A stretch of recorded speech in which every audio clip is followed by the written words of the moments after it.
You are taller for the first time. I know, it's because I'm sitting on the bar in the middle. Yeah. It's actually... How does it feel to be tall? It feels amazing. If I sit here, I sing. Here, I sing. So either way Do you I have to sing. keep this in? So you put it in and twist a little bit. Make sure you record this. It's recording. All right. There you go. Again, we have different ear shapes. Probably because mine's better. Oh, maybe mine was not fully developed. That's probably true. Oh, It is still working. I came a whole month early. That sounds like Actually, it was 3 months. that sounds like you need to talk to someone. Thank you very much, sir. There are babies that come early. Oh, okay. You did. Michaela did. Michael Michael. was 1 month, Yeah, just for no reason. Yeah. I'm here. and Madison was late. She didn't want to come out. Mia was on time, She was on time, and Miles was on time. but I was in bed. So, all right, I'm Ricardo, And Christian. and we are, I guess, for those of you who don't know, and those of you who do know, we are married, and we've been married for almost 20 years. And we have the joy and privilege of raising 5 children.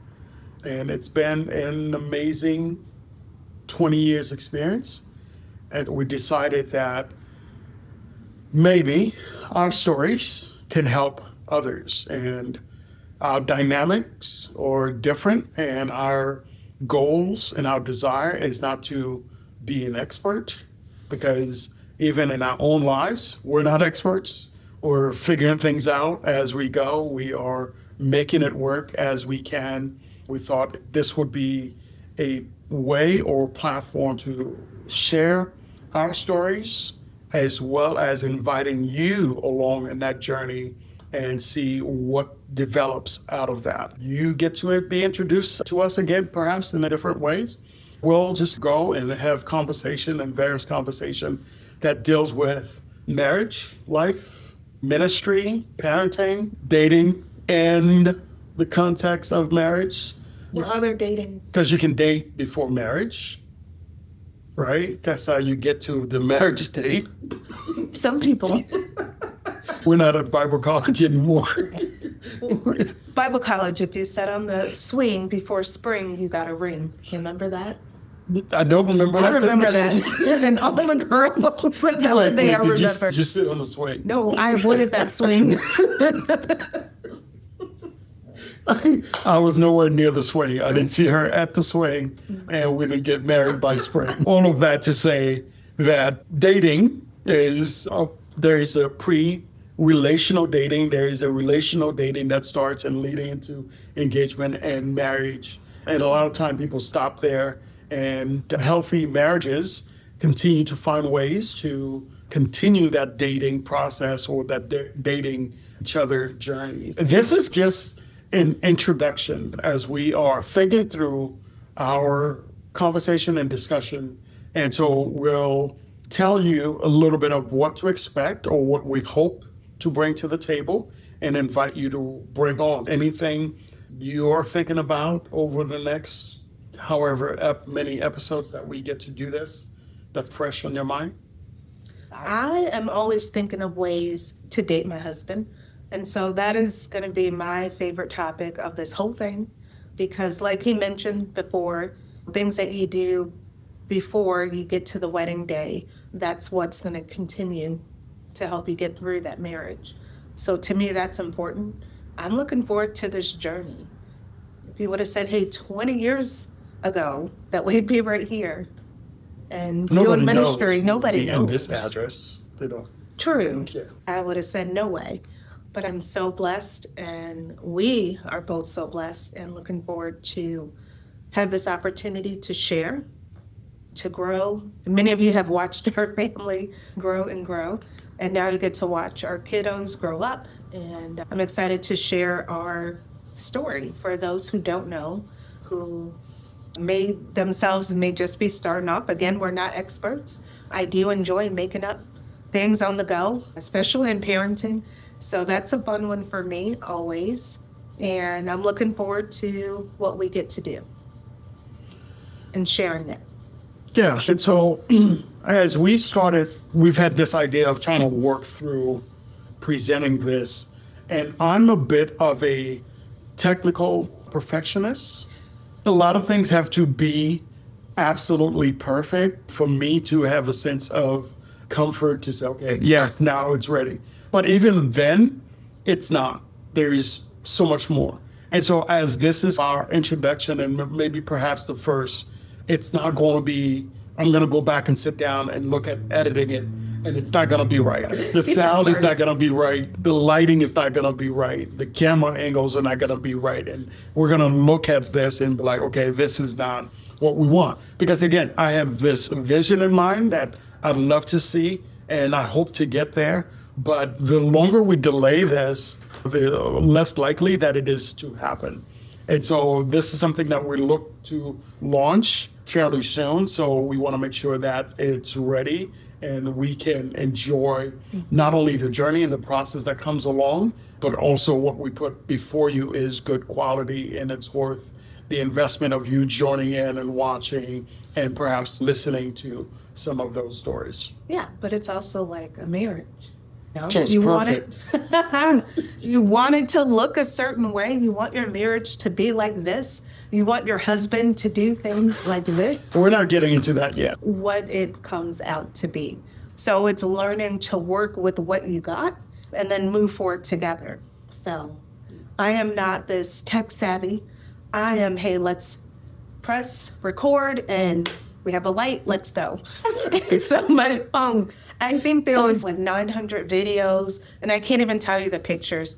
But if I put them on this cloud, I feel like it's going to disappear, and then I find it. Because you talk about on this cloud as if it's a shelf. And it's like a shelf. Okay, I'm not putting on this cloud, and not this cloud. Cloud number 1. Cloud number 2. I have So no clue. I'm going to put it on the cloud because It's going somewhere that I'm not sure. So there were photos on there from when our oldest, when she was, I think, 7 or 8. And I can't let go of these pictures or videos. I love when our kiddos sit around and they watch these videos from when they were younger, and they can go an hour, 2 hours. Oh, I remember that. And then next video, oh, look at that. So I get excited. And that's why I don't put them on the cloud. you can still get them because they'll be sitting on this cloud. But when I look at my phone or my memories, will it erase the memories if it's on the cloud? The goal of the cloud is to free up your in-house memory so that you can access it online.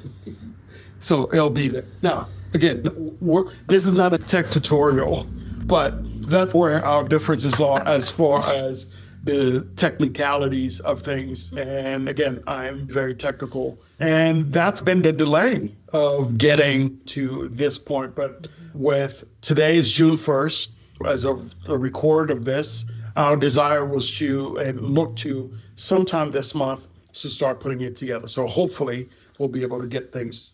Okay. Okay, so we still have 6 months to go. Yeah. Where we got that? But what's New Year? There's always a New Year. So That was my idea. we started talking about this later. It wasn't a New Year. But that was my plan. Yeah, but that was. But I knew, so I knew that he would say, I need to get the right lighting, I need to get the right mic, the right camera, the right angles. So I had to learn to be very patient and knowing this is how he works. And it's okay, because we're doing it today, so that's all that matters. Okay, calm down there. I'm excited. So let's do a little bit of a brief bio. Again, just for those of you who don't know us, and perhaps those of you who do know us but don't know our background a bit, we want to tell you the context of our relationship, the challenges that we'll deal with as we continue these conversations, and how do we go about them. I think one of the goals that I had or the desire that I have for these conversations is display the dynamic of the cross-cultural environment and how do we make that work. And really, if I don't tell somebody about our dynamics, I am Haitian, she's not.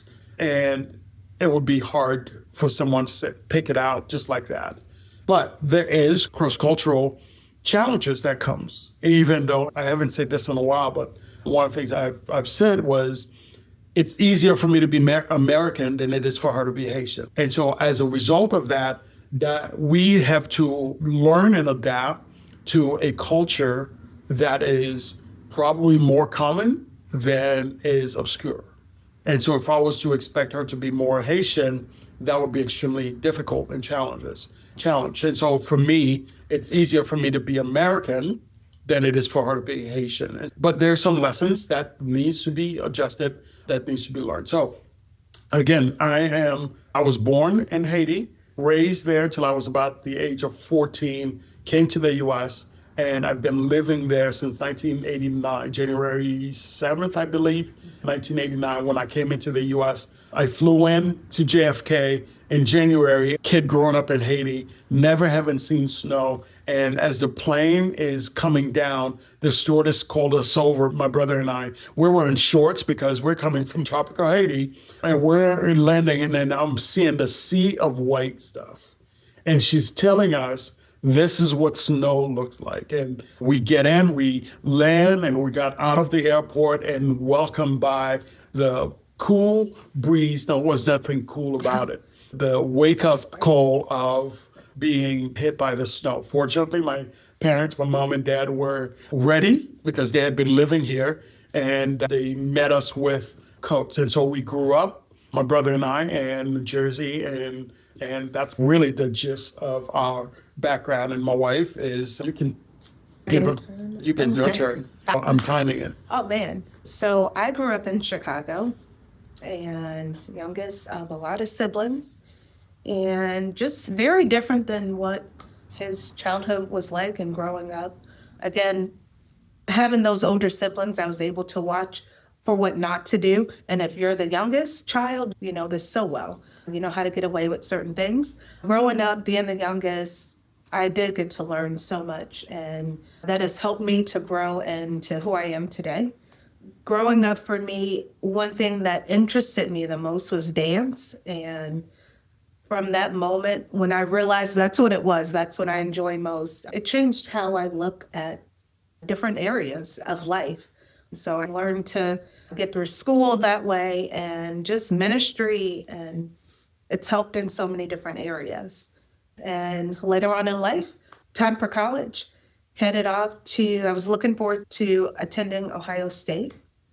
And my mom said, hey, why don't you check out this college here, Central Christian College of the Bible, CCCB for short. So met this guy. Actually, we're not getting there yet. You guys gotta come back for that one. We're not gonna talk but about yeah, it's a journey. But again, the upbringing dynamics.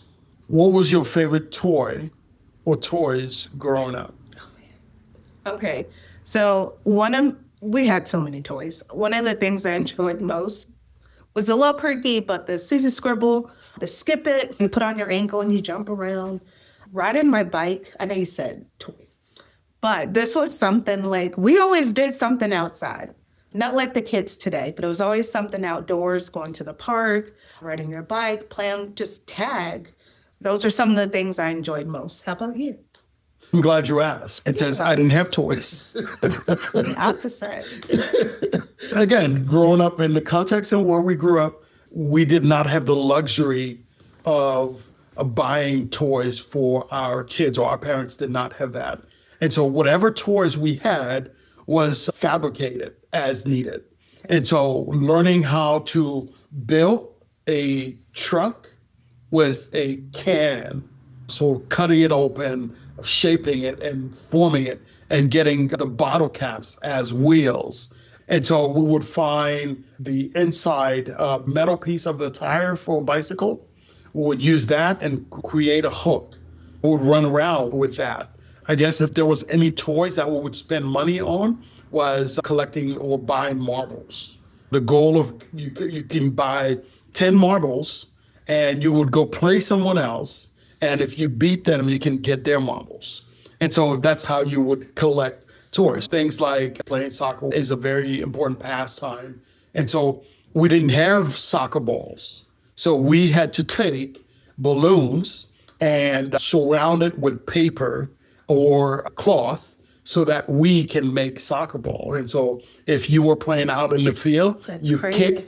kick the ball into a thorny bush, your game was over because that would come. The guys will do it again next time, and you would go back. And so again, I bring that up because it shows the dynamic, the cultural experiences. There are certain values, certain cultural experiences that we have had separately that a lot of it kind of shape who I am. A lot of what your upbringing are and the way that things are seen are going to shape the way things or the way we raise our kids. We've had Several conversations. Why do they need so many toys? So many options. No. This one. You get this one or that one, but not this one, This that one, or the other one. This one spins. Yeah. So that's some of the differences. Some of the others were things like food. How do we do that? How do we manage that? How do we enjoy cultural diversity at home, as well as how do we make sure that works well for us? And my wife has gotten to the point where she can eat spicy food than she started with, because that's just part of our culture. Now, again, let me caution, just because we are islanders doesn't mean that everybody eats super spicy food. Let me tell you something about Haitian food. One, if you haven't had it, you're missing out. Two, it is the best food in the world. Okay, everyone else can disagree, but there are. We make this much room for you to be wrong. But that's the culture that you experience, and so this is where we are wanting to share part of our stories. The other element that I really wanted to, and we'll spend more time as we go dealing with, is we are a ministry couple and we are a ministry family. What does that mean? For those perhaps who don't know what that means. My full-time job for what I'm called to do, my purpose in life, is to help people fall in love with Jesus. That is my motto, that is my mantra, that is my mission, to help people fall in love with Jesus. How? I have the privilege of serving full-time for about 20 years, almost 20 years now, 15. Full-time. Full-time since 2008. So 16. Halo. Yeah, so a little bit over 16 years. Full-time ministry has been a little bit over 16 years for us. And what does ministry look like in the context of our family? How do we balance? And it's a word that we'll talk about as we go. How do we live life? Maybe for some, how do we separate the ministry with the family? How do we give 50% or enough to the ministry and enough to the family?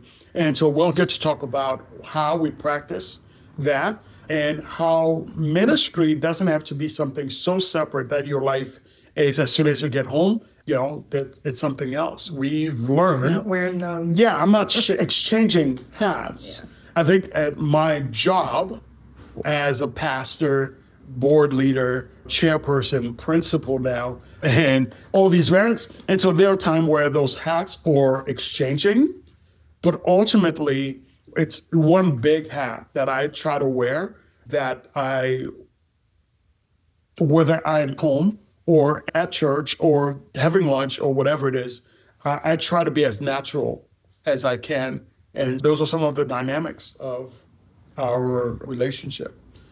Speaking of natural, so Ricardo's very playful, and like most dads with their kids, they like to run around. I have to remind him sometimes, you're at church, bring it down. But they'll go running through the halls. I don't run at church. That's not right. Nobody runs. In the gym, yes he does. Chasing the kids. We even have a video. Maybe we should play it in that clip. I don't think so. I'm running around with kids, pool noodles or swords, whatever they had. Yeah, that was fun. Yeah. But no, I love that part about him, especially. It's a great thing to see, because he's not, I'm Pastor Ricardo, and then husband Ricardo and dad Ricardo. It's just Ricardo. Wow. Chef, everything. Paul says, I became all things to all men so that I may win one. I'm not becoming, I am. And I'm not trying to be something to win someone over. I am who I am by the grace of God. It shows. And I don't try to become something that I'm not, nor do I need to be. I have to be comfortable with me because at the end of the day, I am going to be myself. And if I lose that or try to be something else, I'm going to have a tough time identifying myself when I am alone. And so if I'm able to be as natural and consistent as I possibly can through all these different things, then I think I can be a better father, better husband, better pastor, better friend, better brother, and so on. Those are the things that makes us who we are. Okay, anything else you're looking forward to? I think people would want to know, going back a little bit, what's your favorite food? Whatever I cook. His favorite food is whatever he cooks. Give us a dish. Not always. Sometimes I make things just because, like sugar grits, it's your favorite, right? But it's not mine. Oh, No. I didn't know that. I mean, it's okay. You do all that. I didn't know it was not one of your favorites. Oh. That's why I would say No, it. I do it well, but it's not, oh, I can't wait to eat it. But I know that's what you like, so I make it, and I will eat some of it that I make that I really just want to eat it one time. So you save the rest for me? Yeah, it's You're all so yours. thoughtful. It's Thank all you. yours. Thank you so No, much. and again, it's good. It's really good, and I would enjoy it when I'm eating it. But it's not something. Yeah, no, it's one of those. Unless there's nothing else, and I'm really hungry, then I'll eat it. But it's So yours. what's your favorite? It depends. It's really hard for me to pinpoint one thing. Really? Okay. It's because even with red snapper, there is a season that I wanted more than others. Even though if it's an option, it's always yes. Okay, if it's an option. But it's not something I can't wait to have. Okay. Simply because during Easter time, yes, that's more of a, this past week, we did a lot of Szechuan food, which is one of my favorite Asian style food. All the spicy. Yes, it's spicy, it's delicious. Flavorful. It's numbing. And so those are things that I enjoy, but it all depends on what it is and what I'm in the mood for. If it's Haitian, probably I would say if it's not red snapper and white bean sauce and white rice, which is again very seasonal. You didn't say it in Creole. Dillac pois blanc, sauce poisson frit. So We'll have two of those. now you say it. AI, it'll come up at the bottom of the screen. Real transcribe it. No, but if it's Haitian, I think I would want legume. Probably. Legume is made with beef. I'm not a big fan of beef, so it has to be pork. I enjoy pork. Don't do it with turkey. Don't do it with chicken. Pork. I have no opposition to pork. And some sauce pan, jus blanc. Yeah. What's your favorite Haitian food? What's your favorite Haitian food? I like grill and some pickles and banan, but it needs to be the sweet. Is there a name for that one when it's sweet? The sweet plantains are more Jamaican than it is Haitian. We would do it because we can. There is a window of ripe and green that I like, where it's just a little bit of sweetness, but still starchy enough to be crispy. So but I don't like crispy though. I don't like the crunch, so I like it sweet.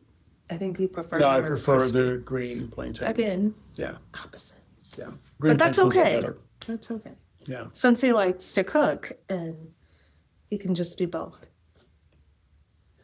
Yeah. If you had outside of griot, plantain, would you say pickles? Is there anything else that you like? Oh, I really like that. Yes, there's a dish with potatoes. Not potatoes. What is that vegetable? And I could Oh, with milk. I made it once. It was good. let à patate. Or I looked it up and I pressed the button that said pronounce this in Creole, and it did it for me. So let a patate.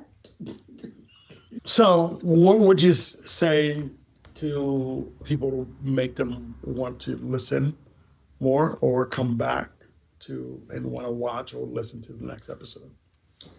I welcome you guys to come back and to listen in for more, just to see how our marriage is developing even more and how we got to the point that we are.